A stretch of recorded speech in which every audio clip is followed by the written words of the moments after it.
warahmatullahi wabarakatuh. Perkenalkan, kami dari kelompok 9 yang beranggotakan saya Serlimia Renalti dengan NIM 23076020 dan rekan tim saya yang bernama Dan saya Siti Rahma dengan NIM 23076021. Perkenalkan, nama saya Wira Saumardana dengan NIM 23076023.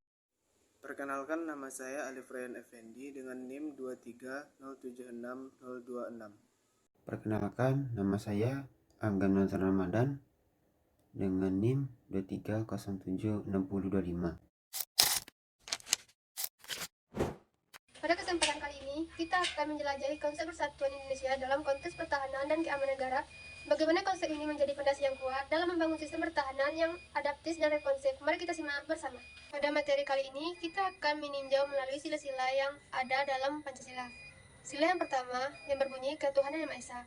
Dalam fondasi filosofi yang membentuk moral dan spiritualitas dalam pertahanan nasional Indonesia, ini menciptakan kesadaran dan kekuatan yang lebih tinggi, memberikan makna pada setiap langkah pertahanan. Konsep ini juga mempromosikan keberagaman agama sebagai landasan persatuan moral, memandu angkatan bersenjata untuk menjaga nilai kemanusiaan. Prinsip ketuhanan yang Maha Esa ini mendorong kepatuhan terhadap norma etika, hak asasi manusia, dan ketertiban dalam kegiatan kemanusiaan. Pentingnya toleransi dan penghormatan terhadap perbedaan keyakinan ditekankan sambil memastikan perlindungan terhadap kebebasan beragama warga negara. Dengan menerapkan nilai-nilai ini, angkatan bersenjata dapat menjalankan tugasnya dengan integritas moral, membangun citra positif, dan berkontribusi pada pembangunan nasional berkelanjutan. Dalam pelaksanaan latihan militer yang menghormati keberagaman agama di antara personel, misalnya pembentukan tim doa dan ibadah, menyediakan fasilitas untuk umat beragama yang berbeda selama penugasan atau latihan bersama.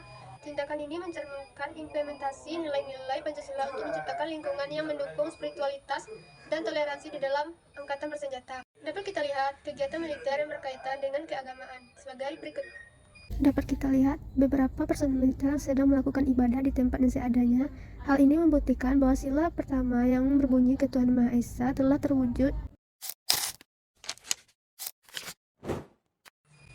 Yang kedua yaitu kemanusiaan yang adil dan beradab, yang dimana mencerminkan komitmen Indonesia terhadap hak asasi manusia dalam pertahanan nasional. Prinsip ini tidak hanya mencakupi definisi fisik, tetapi juga moral dan etika dalam tindakan militer.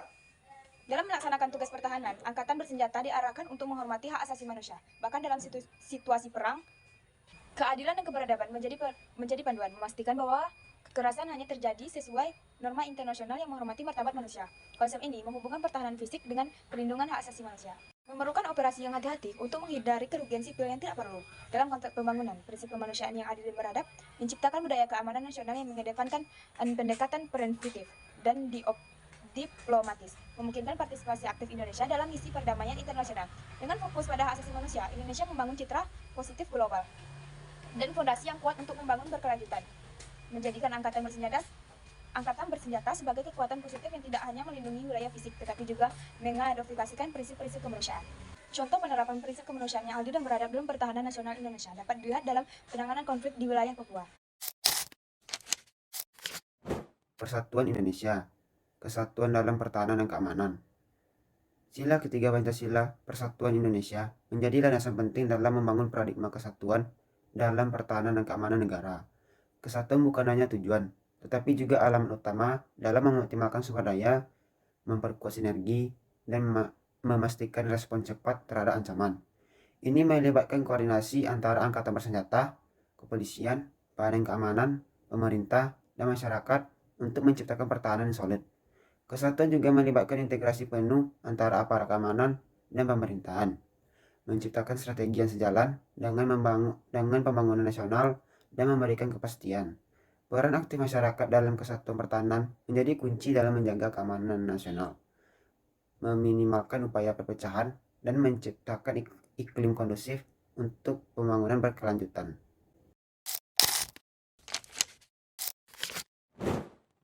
Yang keempat, kerakyatan yang dipimpin oleh hikmat kebijaksanaan dalam permusyawaratan perwakilan. Sila ini menentukan karakter pertahanan yang responsif dan adaptif. Kemajuan teknologi dapat menjadi bagian integral dari strategi pertahanan dengan penerapan inovasi yang cerdas dan berkelanjutan. Pertahanan harus mampu beradaptasi dengan dinamika global dan lokal, tanpa kehilangan akar pada nilai-nilai Pancasila. Hikmat kebijaksanaan menciptakan ruang untuk diplomasi dan dialog sebagai alat pertahanan yang efektif. Kebijakan pertahanan yang bijaksana tidak hanya mencakup kekuatan militer, tetapi juga strategi diplomasi yang dapat meredakan ketegangan dan memperkuat posisi Indonesia di tingkat internasional. Yang kelima, keadilan sosial bagi seluruh rakyat Indonesia. Jadi sila ini memberikan pedoman untuk membangun pertahanan yang merata dan adil di seluruh wilayah. Ini tidak hanya melibatkan perlindungan terhadap wilayah strategis, tetapi juga melibatkan pengembangan sumber daya manusia dan infrastruktur yang bermanfaat bagi seluruh masyarakat.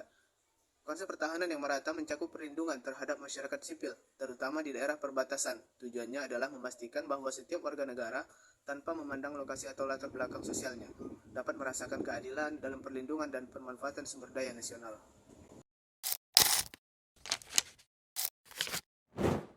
Apa saja yang dapat kita simpulkan dari penjelasan tersebut? Jadi, Pancasila sebagai dasar ideologi negara Indonesia mengarahkan pembangunan, pertahanan, dan holistik dari ketuhanan yang Maha Esa. Nah, yang mengukuhkan nilai-nilai spiritualitas, kemanusiaan yang adil dan beradab, dan mengedepankan hak asasi manusia. Persatuan Indonesia yang menciptakan kesatuan dan pertahanan hingga keadilan sosial bagi seluruh rakyat Indonesia yang menuntut pertahanan yang mata. Maksud saya pertahanan yang merata. Nah, jadi semua disatukan oleh kerakyatan yang dipimpin oleh hikmah kebijaksanaan, membentuk pertahanan yang responsif, adaptif, dan berakar pada nilai-nilai Pancasila. Dengan demikian, paradigma pertahanan nasional Indonesia bukan hanya tentang melindungi wilayah fisik, tapi juga membangun masyarakat yang adil, bersatu, dan berdaulat.